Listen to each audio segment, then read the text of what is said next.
খেয়াল করলে দেখবেন আমরা যখন স্টাক ফিল করি, ডাউন ফিল করি, তখন ফিজিক্যালিও আমরা কেমন যেন চুপসে যাই। হয় শুয়ে থাকি, বসে থাকি, সোজা হয়েও বসি না, একটু কুজো হয়ে বসি। এই ব্যাপারটা থেকে বের করে আনার জন্য উল্টো কাজটা করতে হবে। আমি মেন্টালি বেটার ফিল করতেছি না, কিন্তু ফিজিক্যালি আমি এমন কিছু করব যেটা আমি বেটার যখন ফিল করি মেন্টালি তখন করি। সেটা এক্সারসাইজ হোক, সোজা হয়ে বসা হোক, একটু হাঁটা হোক, হাসা হোক। সেটার মাধ্যমে আমি মনকে সিগন্যাল দিব যে আমি কিন্তু এখন তোমার নেগেটিভ মুডটা থেকে বের হয়ে আসতে চাচ্ছি। সো এইভাবে আমি বডিকে আবার মুভিং করা থ্রুতে মাইন্ডকে মুভ করা ট্রাই করলাম। এখন মুভ তো করেছি, নেগেটিভ জায়গা থেকে ডিটাচ করেছি, মুভিং মোডে এসেছি, এবার পজিটিভ ডিরেকশন সেট করব। সেটা কিভাবে করব? সেটা করার জন্য আমাদের ফোর্থ স্টেপে আমাদের যেটা করতে হবে সেটা হচ্ছে কাগজ কলম নিয়ে বসতে হবে।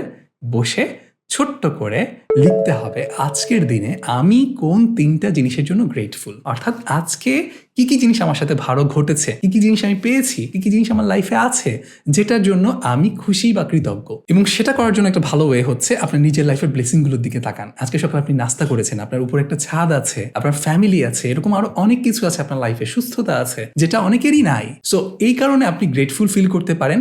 আর সেকেন্ড লেয়ারটা হচ্ছে এই ব্লেসিংগুলো কোত্থেকে এসেছে, সোর্সটা কি সেটা নিয়ে একটু চিন্তা করা। হতে পারে সুস্থতা স্রষ্টার পক্ষ থেকে এসেছে, আল্লাহর পক্ষ থেকে এসেছে, সেটার জন্য আল্লাহকে কৃতজ্ঞতা জানানো। আপনার খাবারটা কে তৈরি করে দিয়েছে? সে কৃষক যে কষ্ট করে এটা চাষ করেছে। আপনি ভাবছেন আপনি টাকা দিয়ে এটা কিনে নিয়েছেন, কিন্তু সে চাষ না করলে আর আল্লাহ যদি না দিত সেটা তো তৈরি হতো না। সো এই যে আল্লাহর প্রতি কৃতজ্ঞতা, তারপর যার থ্রুতে ওই খাবারটা আসলো তার প্রতি কৃতজ্ঞতা, আপনার মা বা ওয়াইফ রান্না করেছেন তার প্রতি কৃতজ্ঞতা, এই ফিলিংটুকু নিজের মধ্যে নিয়ে আসেন। সেটা যদি আনা সম্ভব হয় তাহলে যেটা হবে আপনার পজিটিভ যে নিউরো ট্রান্সমিটারগুলো যেগুলো আপনার পজিটিভ ফিলিংগুলোকে ইনভোক করে, যেমন ডোপামিন, সেরোটোনিন, এগুলো হচ্ছে ক্ষরণ হওয়া শুরু করবে। এবং এগুলো নিঃসরণ হলে আপনার পজিটিভ একটা মাইন্ডসেট আবার ব্যাক করা শুরু করবে। এবং দেখেন আপনি যে একটু আগে সেই নেগেটিভ একটা মোডে ছিলেন সেখান থেকে কিন্তু ডিটাচড হয়ে ফিজিক্যালি এবং মেন্টালি মুভিং হয়ে আপনি এখন পজিটিভ দিকে একটা ডিরেকশনও পেয়ে গেছেন। এবার ফিফথ স্টেপে আপনার যেটা করতে হবে সেটা হচ্ছে আজকের দিনটাকে এবার রাইট ডিরেকশনে নিতে হবে। নেওয়ার জন্য কি করতে হবে?